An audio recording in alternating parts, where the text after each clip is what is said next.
আমরা দেখতে পাচ্ছি এই অথর্ব গভর্নমেন্ট যে জুলাই বিপ্লবের রক্তের উপরে দাঁড়িয়ে যাদের গঠন, সেই জুলাই বিপ্লবীদেরকে যখন শহীদ করা হয় তখন তাদের নির্লিপ্ত অবস্থান আমাদের মুখকে লজ্জিত করে তোলে। তারা এই রক্তের উপরে দাঁড়িয়ে যে টালবাহানা করছে এবং একটা নির্ধারিত শক্তিকে নিয়ে যেভাবে পূজন নীতি অবলম্বন করেছে, এর আমরা তীব্র নিন্দা এবং ধিক্কার জানাই। বাংলাদেশের রাজনীতির একটা গণপরিবর্তন হয়েছে, মানুষ পরিবর্তনের আশায় উন্মুখ হয়ে আছে। গ্রামে নগরে বন্দরে পাড়া মহল্লায় আজ মানুষ উন্মুখ হয়ে আছে একটি পরিবর্তন সংগঠিত করার জন্য। কারণ মানুষ দেখেছে জুলাই পরবর্তী যে পরিবর্তনের জন্য সহস্রাধিক মানুষ জীবন দিয়েছিল, সেই কাঙ্ক্ষিত পরিবর্তন বাংলাদেশে ঘটে নাই, শুধুমাত্র হাত পরিবর্তন হয়েছে। চাঁদার জায়গায় রয়েছে, বরং আরো দ্বিগুণ পরিমাণে বৃদ্ধি পেয়েছে। এখন তারা নতুন একটা ট্রাম্প কার্ড খেলার চেষ্টা করছে। আমি দেখলাম তাদের একজন নেতা বক্তব্য রাখছে, নেত্রী বক্তব্যে বলছে যে কৃষক কার্ড দিচ্ছে, কৃষক কার্ড দিলে পেস্টিসাইড ফ্রি পাবে। এরপরে ফ্যামিলি কার্ড দিচ্ছে, ফ্যামিলি কার্ড দিলে নাকি ভাতা, একটা নির্ধারিত হারে ভাতা পাবে। তারা বলছে যদি আমারে আপনারা ভোট না দেন আর তারেক রহমান প্রধানমন্ত্রীও হয়, এরপরেও তো আমি যদি না জিতি তাহলে তো আপনারা ভাতা পাবেন না। তার মানে বোঝা যায় যে তারা হচ্ছে একেবারে সিলেক্টেড এবং পারপাসিভ কিছু কাজ করবে। তারা দেশের নেতা হয়ে ওঠার কোনো খায়েশ আর আন্তরিকতা তাদের নেই। তারা এটাই বুঝাইতে চায়, তারা যদি 100-150 কনস্টিটিউয়েন্সিতে নির্বাচন করে বিজয় অর্জন না করে, ক্ষমতায় ফরমেশন করলেও যে 150 আসনে তারা বিজয় অর্জন করবে না, তাদের জনগণের উপরে, ওই আসনের জনগণের উপরে তারা সেই পূর্বের নেচারগুলোই তারা বহাল রাখবে। এই মেসেজগুলো তাদের রুট লেভেল পর্যন্ত তারা দিচ্ছে। অথবা এইটা নিয়ে তারা প্রতারণার আশ্রয় নেওয়া শুরু করেছে।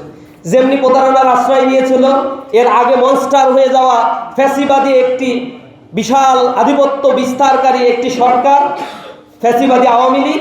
তারা বলেছিল 10 টাকা সেরে চাল, 5 টাকায় কাঁচা জাল, ঘরে ঘরে চাকরি, ডিজিটাল বাংলাদেশ গড়ে তুলবে। এই স্বপ্ন দেখিয়ে বাংলাদেশকে একটা দেউলিয়াত্বের দিকে তারা নিয়ে গিয়েছে।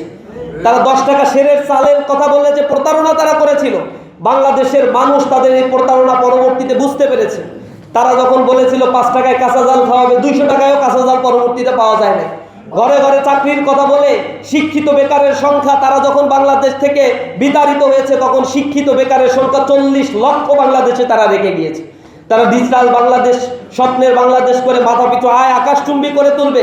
মানুষকে এই স্বপ্ন দেখিয়ে 6 কোটি 20 লক্ষ মানুষকে তারা দারিদ্র সীমার নিচে রেখে এই বাংলাদেশ থেকে তারা পালিয়েছে। তারা ব্যাংক লুটের স্বর্গরাজ্যে পরিণত করেছে।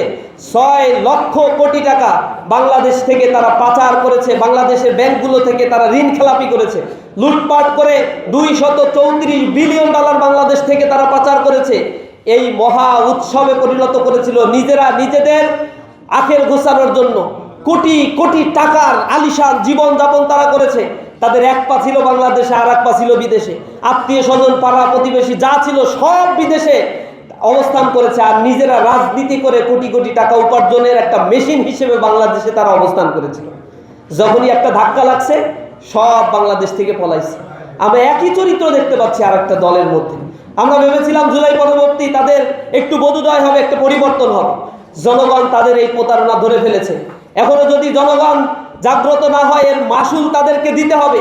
এখন পর্যন্ত এই স্বাধীন সার্বভৌম বাংলাদেশে জুলাই পরবর্তী যে সাম্য আর ঐক্য, মানবিক মর্যাদা, সামাজিক সুবিচারের বাংলাদেশ আমরা দেখতে চেয়েছিলাম, এই সামাজিক সুবিচার প্রতিষ্ঠিত করতে গিয়ে সরকারকে যে ভূমিকা রাখার কথা ছিল তা তারা ব্যর্থ হয়েছে।